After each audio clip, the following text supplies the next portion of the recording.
Ditadura militar, professora Andréia. Entre os anos de 1964 e 1985, o Brasil viveu uma forma de governo definida como ditadura militar. Mas antes de entrarmos especificamente na história do Brasil, vamos ver o que o dicionário define como ditadura. Então, é um governo autoritário, unipessoal ou colegiado, caracterizado pela tomada do poder político, com o apoio das Forças Armadas, em desrespeito às leis em vigor. Ou seja, é um governo que toma o poder desrespeitando as formas de se chegar ao poder conforme a Constituição em vigor, com a consequente subordinação dos órgãos legislativos e judiciários, ou seja, apenas o poder executivo é que vai controlar os outros poderes, não há interlocução. A suspensão das eleições e do Estado de Direito, com medidas controladoras da liberdade individual, repressão da livre expressão, censura da imprensa e ausência de regras transparentes em relação ao processo de sucessão governamental. Então, numa ditadura, o indivíduo não tem as suas liberdades garantidas. Falando agora especificamente do Brasil, o que vai ocorrer? Então, nesse período, é proibida toda forma de protesto contra o governo, manifestação da insatisfação com o governo, seja por meio de protesto ou por meio da imprensa, usando disso a censura para isso, né? Vai haver repressão policial para quem desrespeitar essas medidas, inclusive com morte e tortura. Não se tem o direito de voto também, você não escolhe os governantes, pode estar insatisfeitos com eles, mas vocês não podem votar, né, em outros. Também na economia, nesse período, nós ficamos ainda mais subordinados e dependentes do capital estrangeiro, e foi um período sem conquistas sociais, e chegamos ao final da ditadura mergulhados numa profunda crise econômica e social. Então, a gente vai iniciar os estudos compreendendo como passamos de um regime democrático para um regime ditatorial. O último presidente eleito democraticamente no Brasil antes do golpe foi João Goulart. Vamos entender como foi o seu governo. Aqui é uma breve revisão, né, que fazia parte do nosso assunto anterior. Mas João Goulart havia anunciado as reformas de base, que era o seu principal projeto político, e por conta dessas reformas de base, ele vai causar muitas inimizades. Essas inimizades eram com a elite brasileira e principalmente os Estados Unidos, por meio das empresas estrangeiras no Brasil. Então vamos entender o que ele propunha que desagradava tanto a elite e desagradava tanto a essas empresas multinacionais.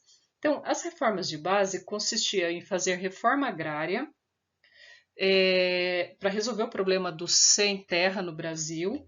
Também propunha uma reforma urbana para diminuir o número de favelados e moradores em condições de cortiço. Também fazia parte uma reforma educacional, ele queria aumentar o número de escolas públicas para reduzir o analfabetismo no Brasil, e também reforma eleitoral e reforma tributária. Nessa reforma tributária, é claro que aumentaria os impostos para os mais ricos. E também ele vai mexer com a lei de remessa de lucros. O que era essa lei? Ele queria impedir que as empresas multinacionais mandassem todo o seu lucro para fora. Parte tinha que ficar no Brasil, né? Seja em forma de impostos e investimentos. Então, essas medidas é que fizeram com que a elite o odiasse. Quer dizer, ele quer aumentar os impostos sobre a elite para criar serviços públicos, para tentar diminuir a desigualdade social no Brasil. E as empresas estrangeiras também vão ver o João Goulart com olhos ruins, porque estava também diminuindo o seu lucro, a sua capacidade de explorar o Brasil. E a nossa elite, junto com principalmente os Estados Unidos, vão organizar um golpe para derrubar o João Goulart, para que essas reformas nunca fossem colocadas em prática, porque ia diminuir os privilégios da elite. Para isso, precisava de uma mão armada. né? Para você dar um golpe, você precisa de força militar. Então, o exército vai entrar nessa jogada. Mas é válido lembrar que o exército já vinha tentando tomar o poder no Brasil desde Vargas, desde os anos 50, do período democrático do Vargas. Não vai ser um projeto para derrubar especificamente o João Goulart. Eles já vinham tentando tomar o poder desde o início dos anos 50. Então, esses três grupos vão se unir e vão empreender uma campanha difamatória do João Goulart. Inclusive, ele vai ser acusado de ser comunista, que é uma fórmula que sempre dá certo no Brasil para denegrir a imagem das pessoas. Não vamos nem entrar nesse mérito. E não era o caso, né? Na verdade, se ele fosse, eu falaria aqui, mas ele não era. Ele era de origem burguesa, lá do Rio Grande do Sul, né? Em nenhum momento ele era socialista ou comunista, na verdade ele era trabalhista, né? Então ele era um filhotinho político do João Goulart, que defendia reformas trabalhistas, principalmente a atenção ao trabalhador. Bom, para que essas reformas nunca fossem colocadas em prática, então a elite vai começar essa campanha difamatória, inclusive as classes dominantes vão organizar em várias cidades a marcha da família com Deus pela liberdade, como a gente vê na segunda imagem, que eram passeatas de senhoras da elite católica e autoridades civis e parte da classe média, dizendo que João Goulart não era de Deus, né? Que ele precisava ser derrubado, que ele era comunista, que o comunismo era coisa até do diabo, né? Mas, na verdade, o verdadeiro motivo é realmente essas reformas que eles não queriam que acontecesse porque ia mexer no privilégio da elite. Bom, o que vai acontecer? No dia 31 de março de 1964, vai explodir uma rebelião das Forças Armadas contra o governo do João Goulart. Esse movimento militar, que começou em Minas Gerais, vai acabar rapidamente, né, fazendo com que o João Goulart, no dia 1º de abril de 64, ele não pôde resistir e acabou renunciando e ele acaba exilado no Uruguai como perseguido político. Então, assim foi configurado o golpe militar. Só uma observação em relação ao slide anterior. O João Goulart, ele era um filhotinho político do Getúlio Vargas. Assim como Vargas, ele era defensor do trabalhismo, eram extremamente nacionalistas, defensores da indústria nacional. Daí, né, não permitir os abusos das multinacionais, que fez até com que eles ganhassem a inimizade de outros países.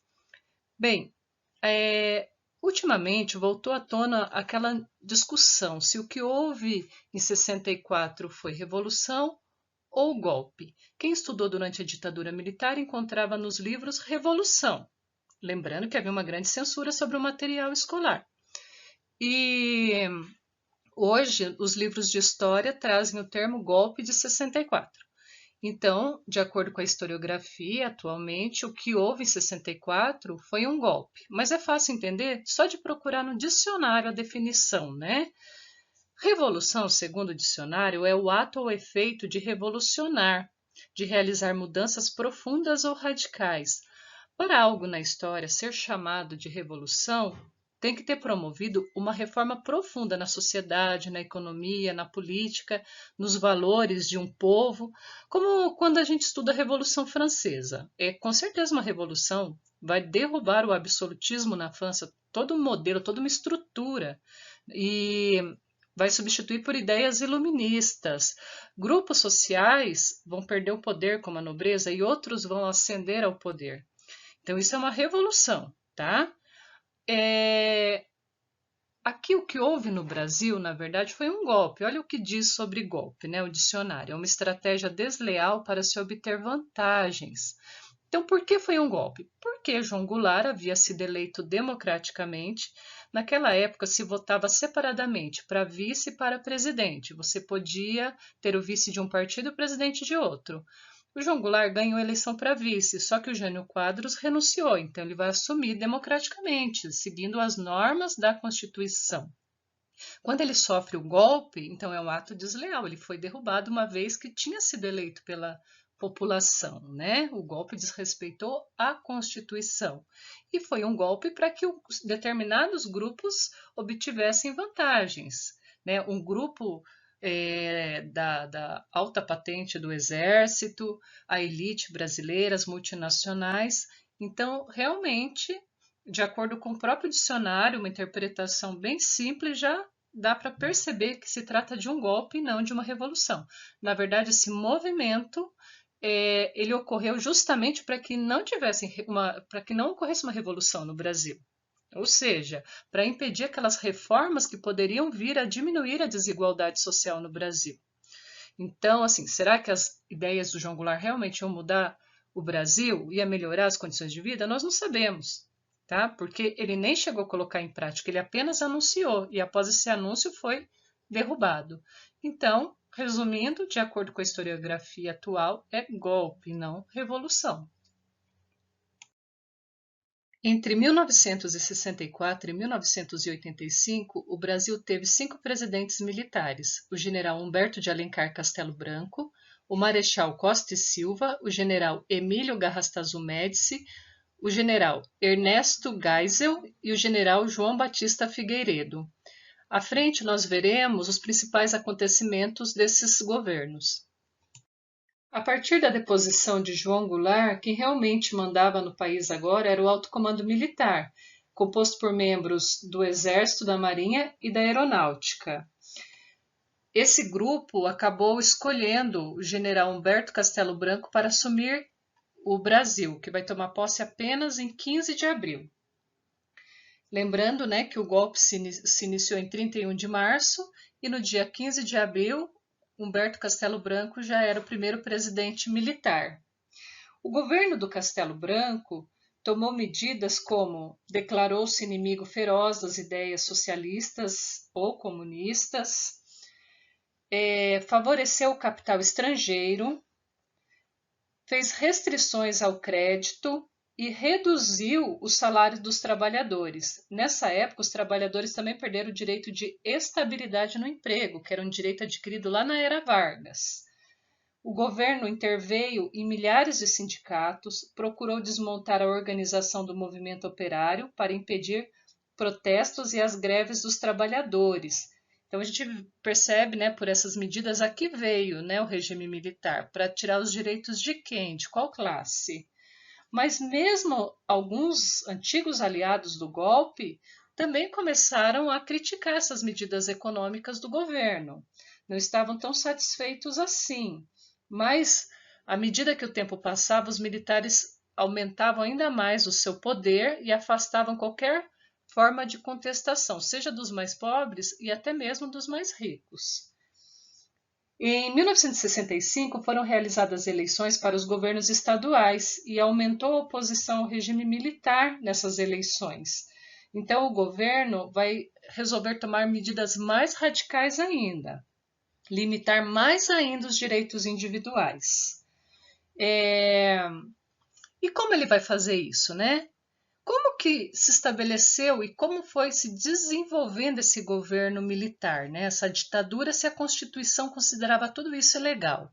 O grande trunfo, o grande recurso, né, que esses militares vão utilizar são os atos institucionais, baixar os atos institucionais. Então vamos entender o que são esses decretos de lei. Bem, então os atos institucionais foram decretos de lei baixados desde o início lá da ditadura militar para tornar esse regime legal, bem como dar a esse governo o direito de censurar, perseguir, torturar e mesmo matar opositores políticos, além de caçar liberdades individuais estruturais, como o direito de ir e vir ou mesmo o direito de voto. Sem oposição, seria mais fácil fazer e favorecer a quem quiser. Vamos ver aqui os primeiros atos institucionais. O AI-1 ele foi baixado antes mesmo da posse do primeiro presidente, tá? Ele estabeleceu a ampliação dos poderes do presidente, como, por exemplo, o direito de suspender direitos políticos de quaisquer cidadãos, podia modificar a Constituição e decretar o estado de sítio, sem aprovação do Congresso. Lembrando que estado de sítio é estado de guerra, que é uma situação que aumenta ainda mais os poderes do Executivo. Agora, já com a posse do Castelo Branco, vieram o AI-2, que determinou eleições indiretas para a presidência, ou seja, não é mais o cidadão que vai escolher presidente, a eleição é indireta, né? Aquela cúpula do exército que vai escolher os presidentes. Durante a ditadura militar, não houve eleição para presidente.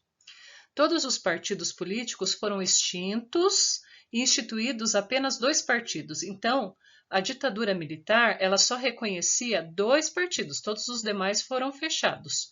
Tinha a Aliança Renovadora Nacional, que era o Arena, que estava assim, as pessoas mais conservadoras da ditadura, e uma oposição aceita, né, dentro dos limites que os militares aceitavam, que é o MDB, o Movimento Democrático Brasileiro.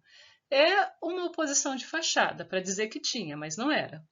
Até porque iam correr eleições, por exemplo, municipais, então tinham que ter partidos concorrendo. Então, ou se era da Arena ou se era do MDB nesse período, é o bipartidarismo.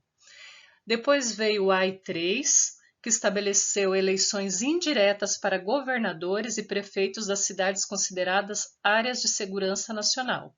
Então, naqueles estados onde corria o risco de ganhar candidatos realmente de oposição à ditadura, também os cidadãos perderam o direito de escolher seus governadores e também seus prefeitos, né, como de algumas capitais, áreas que eles consideravam de segurança nacional, na verdade áreas onde eles sentiam alguma ainda resistência. Depois veio o AI-4, que instituiu uma nova constituição, uma constituição ditatorial, né, porque a anterior era democrática, não estava mais adequada aos interesses dos militares, e que dava ainda mais poderes ao executivo e reduzia a autonomia dos governadores dos estados.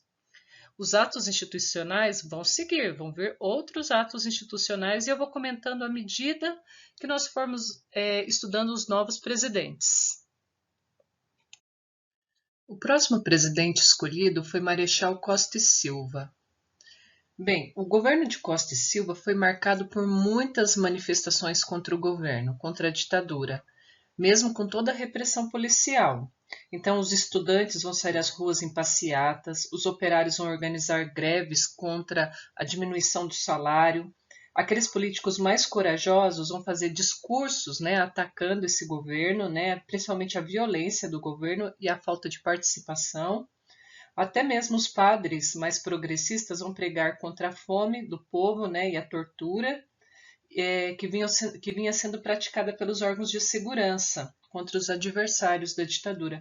Lembrando que não precisava ser de esquerda, comunista, para ser inimigo da ditadura. Bastava querer ter o direito de voto, bastava querer ter um salário digno, você não precisava ser necessariamente de esquerda, tá? Bom, em 68 vai explodir no Rio de Janeiro muitas manifestações por conta do assassinato de um estudante, Edson, né, de apenas 18 anos, que estava em uma dessas manifestações. Na mesma época, também alguns políticos vão tentar fazer uma frente para recusar essa nova Constituição ditatorial e pedir a volta, né, do direito de voto. Bom, diante dessas manifestações, o governo tinha 2 opções: ou ceder às manifestações, melhorar o salário, voltar a dar ao povo o direito de escolher presidente, né, eleição direta, ou se tornar ainda mais repressor, para acabar com toda forma de manifestação. E foi nesse momento, então, que vai ser baixado mais um ato institucional, o mais repressor de todos, que é o AI-5. Então, vamos conhecer esse ato. O AI-5, baixado em 13 de dezembro de 68, com certeza foi uma das páginas mais tristes da nossa história. Uma das primeiras medidas foi fechar o Congresso Nacional, então o Executivo acumulou em si todos os poderes. Inúmeros mandatos políticos foram cassados, entre eles de deputados, vereadores, prefeitos. A pena de morte foi estabelecida. Então, como assim pena de morte? Se alguém estivesse no manifesto e viesse a força policial e matasse alguém, isso era entendido como dentro da lei, sem julgamento, sem nada do tipo. As garantias individuais foram suspensas. Vou dar um exemplo simples. Sair à rua depois de determinado horário era crime. Então você tinha que provar que você estava vindo do trabalho, da escola, porque senão você passava a ser um suspeito, alguém que estava tramando algo contra o governo. Além de estabelecer a censura à imprensa, teatro, cinema e televisão. Então, censura é censura política, não pensa vocês que era censura cenas de violência, não. Então, sempre nos canais de televisão tinha lá um censor para ver o que ia para o ar, vários programas tinham que passar pelo censor, assim como o material impresso, para ver se não tinha teor político, se pudesse ver fazer o povo a questionar questões do governo. As universidades e as escolas também ficaram sob constante vigilância, então professores universitários, muitos foram perseguidos, acabaram sendo exilados, outros se exilaram, artistas também, né? Líderes sindicais, para não serem mortos lá pelos órgãos de repressão. Mas, ainda falando de educação, o próprio currículo escolar também passou a ser controlado pelo governo. Então, quem estudou durante a ditadura, os livros de história principalmente, mas todas as áreas de humanas, né, sofreram muita interferência do governo. Então, não era mais uma história crítica, o estudante, o professor não podiam discutir questões, principalmente da atualidade. Então, o livro de história se dividia em conhecer datas comemorativas e idolatrar o atual governo. Tá? Então, formou-se uma geração com conhecimento muito limitado da própria história, sem consciência crítica, e hoje a gente vê os resultados disso. Muitas pessoas foram presas e torturadas em instalações policiais e militares, então vai aumentar ainda mais esse tipo de repressão. Bom, o Costa e Silva ele não consegue terminar o mandato porque ele adoeceu severamente e o Brasil passa a ser governado por uma junta militar que vai escolher o próximo governo. Então vamos ver quem foi. O próximo presidente foi Emílio Garrastazu Médici. Esse fez o governo mais violento de todos. Vocês podem até pensar, mas não foi ele que baixou o AI-5, né? Que foi o ato mais violento de todos. Não foi ele, só que quando ele assumiu já com essas leis possibilitando medidas mais radicais. Vamos ver aqui algumas características do seu governo. O Garrastazu Médici, diante, né, desses atos de violência, ele vai usar a estratégia da propaganda bem demagógica, com o objetivo de melhorar a sua imagem junto ao povo. Um dos slogans mais utilizados por ele foi Brasil, ame-o ou deixe-o. Ou seja, se você não apoia o governo, deixe então o país. Durante o governo do Garrastazu Médici também vão explodir vários movimentos guerrilheiros, principalmente de esquerda, que vão se lançar à luta armada. Esses grupos realizavam assaltos a banco para conseguir dinheiro para financiar sua luta. Também sequestravam diplomatas estrangeiros para trocá-los por companheiros presos, que estavam sendo torturados nos porões dos órgãos de segurança. Entre os líderes, nós vamos ter principalmente Carlos Lamarca na primeira imagem e o Carlos Marighella, aqui a imagem que retrata ele morto numa emboscada, entre outros líderes, né? Foram muitos grupos guerrilheiros, mas todos foram esmagados pela repressão militar. Então, nesse momento, a gente verifica que o governo não aceitava nem luta pacífica, nem mesmo a peça de teatro que pudesse questionar a política, muito menos os grupos guerrilheiros. Quanto à economia do Garrastazu Médici, no início do governo dele, a gente vai conhecer um período de crescimento econômico, que vai ganhar o nome de milagre econômico. Só que tinha algo por trás, né? Muito desse crescimento econômico, que estava baseado principalmente em produção industrial, crescimento das exportações, estava tudo baseado em empréstimos no exterior. O Brasil estava emprestando demais dinheiro, né? Aumentando a dívida externa. Enquanto esse dinheiro estava entrando, então parecia que o Brasil estava prosperando. A gente tem na primeira imagem a construção da ponte Rio-Niterói, que foi nesse governo, entre outras obras públicas gigantescas. Tudo isso passava para o brasileiro a ideia de que o Brasil estava crescendo, estava melhorando economicamente. Porém, o trabalhador não via essa melhora, porque o salário estava congelado. Já era um salário muito baixo e ainda estava congelado. Porém, esse milagre vai durar pouco, né? Porque nosso milagre era com o santo dos outros, era com empréstimo estrangeiro. Nesse período aí, nos anos 70, o preço do petróleo vai crescer muito, isso vai gerar uma crise mundial e nossos principais credores vão diminuir, né, esse número de empréstimos que nos faziam. E isso vai fazer com que a gente entre numa crise financeira profunda, né? A ponto de que o governo vai perder até um dos seus principais aliados, que é a classe alta, né? A elite vai começar a criticar o governo. Até então, esse governo atendeu os anseios da elite, né? Ele deu o golpe para não permitir aqueles avanços do João Goulart. Mas nesse momento a elite viu que também estava empobrecendo com as medidas do governo, que esse governo não vinha fazendo é, um bom governo no sentido econômico. Então, nesse momento, a ditadura sofre um grande baque. Essa crise econômica vai fazer com que o principal apoio da ditadura, né, ou seja, a elite, comece a questionar esse apoio, uma vez que a elite está perdendo lucro. O general Ernesto Geisel, escolhido pela alta cúpula, ele tinha um pensamento diferente. Ele fazia parte de um grupo que queria devolver o poder aos civis, mas ele falava que faria isso de uma forma gradual, lenta e segura, né, para uma abertura democrática. Uma das primeiras medidas dele nesse sentido foi em 74, quando ele permitiu a eleição livre para senadores, deputados e vereadores. Porém, os autocomandantes dos órgãos de repressão do regime militar não suportava essa ideia de abertura democrática e mesmo desrespeitando as ordens dele, vão continuar agindo com muita violência.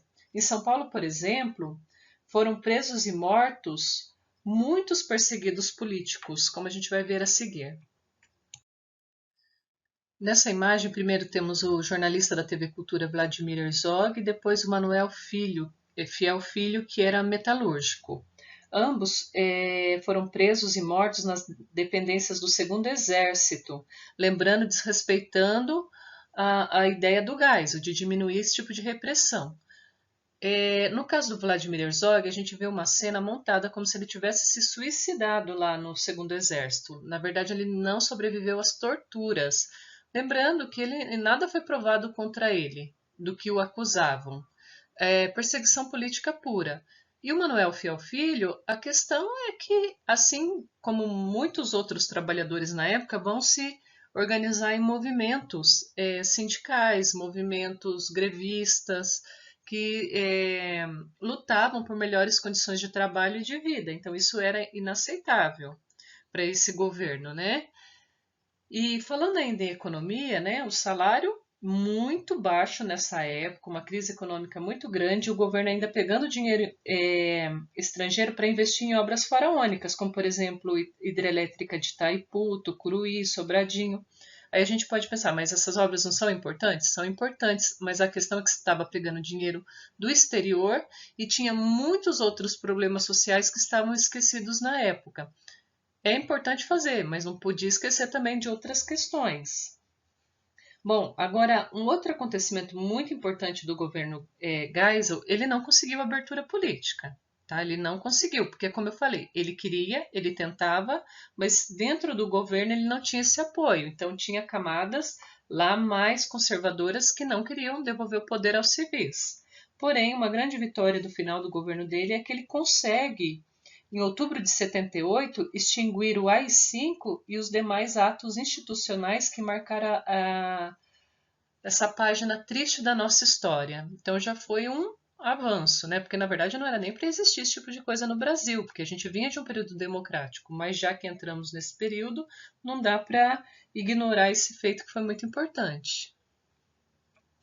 O general João Batista Figueiredo assumiu o Brasil no momento que aumentavam as críticas ao regime autoritário da ditadura, lembrando que nesse período não existiam mais os atos institucionais que censuravam a imprensa. E João Batista Figueiredo vai assumir o compromisso de fazer essa abertura política. Então ele disse que até o final do seu governo a ditadura militar chegaria ao fim. A gente vai ver a seguir alguns movimentos que colaboraram muito para que a ditadura realmente chegasse ao fim. Dentre os movimentos que colaboraram para o fim da ditadura, nós temos várias campanhas pela redemocratização que foram movidas por trabalhadores, grupos de empresários, pela igreja, associações artísticas e científicas, universidades e imprensa. Todos lutavam pela volta da democracia no nosso país. Tivemos também movimentos grevistas. Nesse clima de abertura democrática, os sindicatos voltaram a se fortalecer e ressurgiram as primeiras greves operárias contra o achatamento dos salários. Dentre elas, destacam-se as greves dos operários metalúrgicos de São Bernardo do Campo, em São Paulo, sob a liderança sindical de Luiz Inácio Lula da Silva. Também tivemos a Lei da Anistia de 79. Essa lei fazia com que todos aqueles que foram perseguidos politicamente durante a ditadura e ainda se encontravam vivos, e muitos deles exilados em outros países, determinava que eles podiam voltar à sua pátria e recuperar os seus direitos de cidadania. Porém, essa lei tem um lado negativo. Ao mesmo tempo que o governo dizia que não perseguiria mais essas pessoas, ela também perdoava o torturador do governo. Então, até hoje a ONU questiona esse perdão que foi dado aos torturadores e pede que o Brasil preste contas disso. Também tivemos a criação de novos partidos políticos, então vai chegar ao fim o bipartidarismo, aquela questão da Arena e do MDB, e vão surgir novos partidos, como PT, PDT, PTB, entre outros. O maior movimento popular ocorrido no Brasil foi o movimento Direta Já, e ocorreu no governo de João Batista Figueiredo. Foi o maior de todos os movimentos. E o que esse movimento queria? A volta do povo ter o direito de escolher presidente. Por isso que fala Direta Já. É o direito do povo escolher diretamente o presidente. Porque até então era a alta cúpula lá do exército que escolhia quem seguiria como presidente do Brasil.